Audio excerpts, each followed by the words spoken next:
Hello, everybody. I'm Emily Goulet here, volunteer and event manager for Granite State Ambassadors. And today I am here with Mike Bruno, who is a GSA, and he also has written a book. And we're going to hear all about his book today.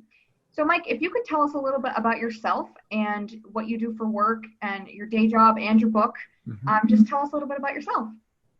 Thank you, Emily, for this opportunity. I'm Mike Bruno. I live up in the White Mountains region. I am a Granite State Ambassador. I went through a Mountain View Grand class of 2018. I'm a full-time high school teacher. I teach at White Mountains Regional High School in Whitefield. I am a retired Army veteran, and I'm now in my 11th year of teaching junior ROTC as well as physical education. And that's my primary occupation. And on the side, I don't even like to consider it a part-time job, but it's definitely a hobby, was my 3-year project in completing my book, Cruising New Hampshire History. That's great. Excellent. Well, you've also donated some of your copies of your book to our auction as well. I have. I remember. That's a no-brainer. I love the Granite State Ambassador program. I think it's a hidden gem, and it's New Hampshire's best kept secret in terms of helping out visitors to our state. Thank you. Yeah, our guests to our state. So tell us about your book. When did you start working on this project? So the book, Cruising New Hampshire History, is about the New Hampshire Historical Marker Program that dots the highways of our state. Currently, there are 260 plus markers. My first exposure happened when I was 10 years old, and I would go to work with my dad. And I remember seeing the marker at Route 3A and Interstate 89 junction, and it's the Andrew Jackson visit. That was also the first year, that was the year that I was in 5th grade, and President Gerald Ford came to visit our state, and I got to see our living president at our state capitol. And even though I was really far away, I felt connected because I got to see a real live president of the United States. And then that summer, I saw the marker for Andrew Jackson's visit, and I thought to myself, wow, this is great. You know, presidents come to the state of New Hampshire to visit. And it wasn't until I was older that I realized they came every 4 years for the primary. But I really started capturing the essence of New Hampshire history as a middle school student. And then in high school, riding my motorcycle across the state, I saw a marker in Northwood, and it's for Lafayette's visit. And I pulled over to look at it. And then I started really looking for the markers. But then I was in the service. I was gone for over 20 years. And when I returned, my wife decided to get her motorcycle license. And as we were driving around the state, we were doing a fall ride through the notches. And every time we saw a marker, I'd pull over and look at it. And she asked me that evening, and this is in the fall of 2015, she said, how do you know where those markers are? And I told her I didn't. I mean, I know where the ones are that I'm familiar with, but if I was in a new part of the state, I would just happen to see it, and that's how I knew. I did some research and realized there was no book written about them. I did actually have for this interview, these are 2 of my copies that the state put out. One's 1974 and one's 1977. And they just show you a little bit of information. I know it's hard to see, but it's information about the markers. But the most recent one I could find was in I think it was 1985. So I realized that the most current information I had was 30 years out of date. And the New Hampshire Historical Resources Division has a website, but at the time it was about 2 years out of date. So I just took their list of all the markers. I broke them down into the 7 distinct regions set by the Department of Tourism, and I put them in alphabetical order, and then it took 3 years to go out, visit each one, GPS it, photograph it, and then research it. And that's the book. Wow, that sounds like a lot of work. You know, that's an interesting word, Emily, about calling it work, because there was a lot of effort, but I was so passionate about it, it wasn't work. It was really kind of like a hobby on steroids. Well, exactly. That's what makes it fun, right? Yeah, it was. I've actually had a book publisher asking me if I was interested in writing a book, and he had picked a topic in history. And I realized while I'm passionate about history, I wasn't passionate about being a author as a trade or as an as a alternate employment opportunity. The book was a passion of love and history for the history of our state, and I just wanted to share it. So obviously donating to the Granite State Ambassadors, I donate to New Hampshire Public Television every twice a year, and to other organizations. I've donated time and money and books to support because it's a passion. That's great.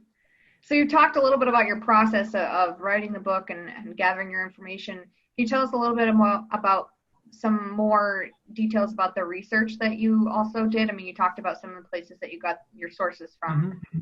Are there any others that you want to touch upon?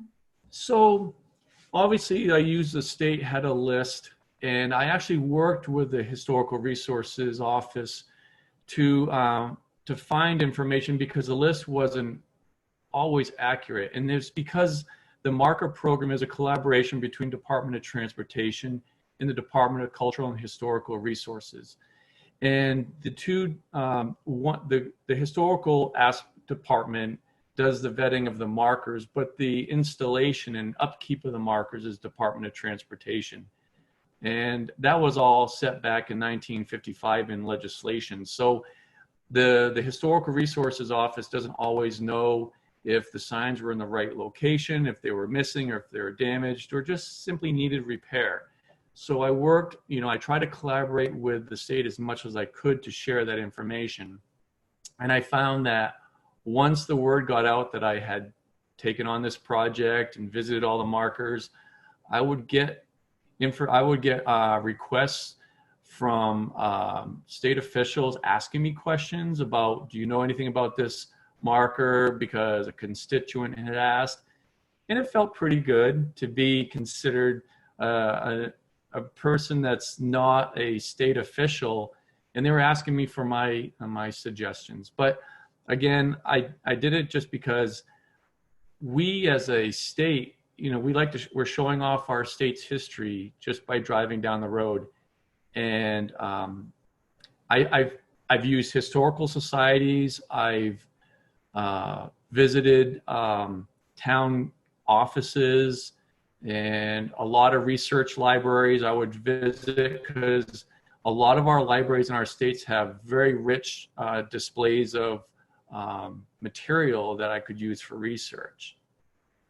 But most importantly, my high school has a New Hampshire resource room that was probably one of the better ones in the North Country.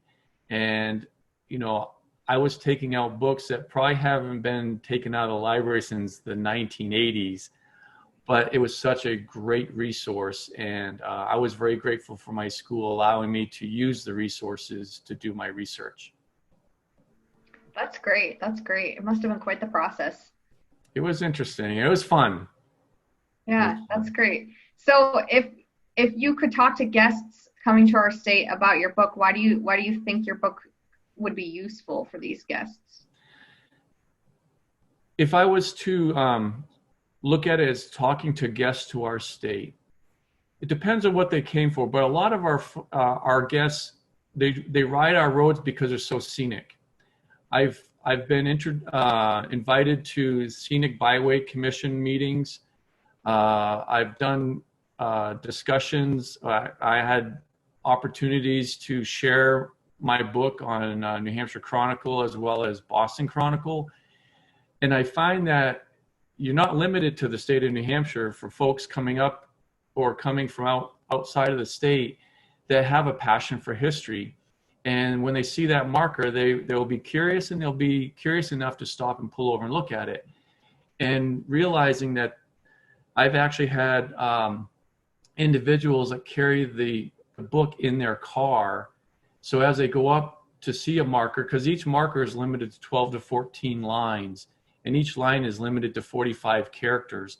So really you're getting nothing more than just like a tagline of a story. You don't get the full story.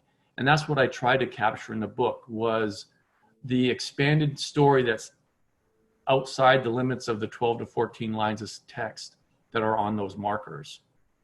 And last year I gave over 80 presentations statewide, and I've met young folks that are 10 years old to grandparents who use they use the book as a tool or as a guide to take their grandchildren out for scavenger hunts. Or I met this really nice lady from Barrington, and she has seen, not only she's gone out to capture all the markers, but she has this giant photo collection of more than just our state markers, but monuments and plaques. And it was incredible. So I asked her to go to another presentation that I had in Epsom, just so I could get my picture with her and her scrapbook. So I've met people from all ages, multiple generations, and I actually had a presentation in Hanover where one of the guests was from England. Wow. Yes. Wow. So it was kind of awkward talking about some of our Revolutionary War heritage with someone from England. So, but they enjoyed it just as much. Absolutely. Absolutely. So as a GSA, why should we want to know about your book? How can it be useful to us? Well, the book is while it has all the markers, it's broken down by regions. And I look at, like, I'm most familiar with the Lakes region, having been raised there. And that was where I had my childhood and went to school. And now I live in the White Mountains region and I work in the Great North Woods. But if I was to travel to the Monadnock region, which I use in my presentations, probably the part of the state that I knew the least amount about, but the heritage and the history is rich down there. And as a Granite Stater, now I'm intrigued more by my visit to know more about that region. So as a motorcycle enthusiast, my wife and I plan bed and breakfast trips, and we'll go to the Monadnock region and visit parts of the state that I may not be familiar. As a GSA, they could use that resource to maybe offer it as an opportunity for a guest who says, I just want to travel around. I'm interested in history. Well, there's a book that shows you all the roads that have GPS coordinates and will tell you what you're looking for. So then you can go out and do it. Because I share in my presentations, while our history is important, and I was out there focused on getting information on the markers, I found, particularly with the Monadnock region, being the part of the state that I traveled the least amount in, it was the points between the markers which were as enriching as the markers themselves. Because as I traveled, I didn't want to get fixated on finding that green marker. But as I traveled from one marker to the next, and I found a little shop or I found a little village, and I got to stop and visit and meet people, that was the experience that I really enjoyed. Absolutely. So you're experiencing New Hampshire as you're going along. Absolutely, yes. Yeah. Yeah, that's great, which is exactly what we want our guests to do. Mm-hmm. So you've done this project now. Do you have any future plans for books or other projects? I joke around that if I was to do another book, it's probably going to be a coloring book.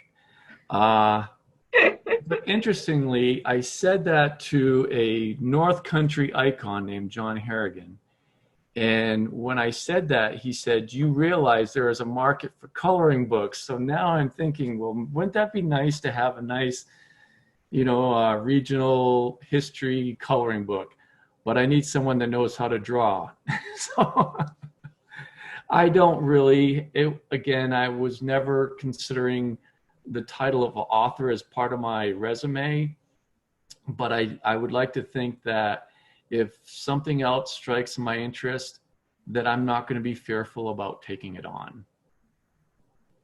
Yeah, that's a great way to leave it open-ended. Exactly. Thank you. So how can we purchase a book?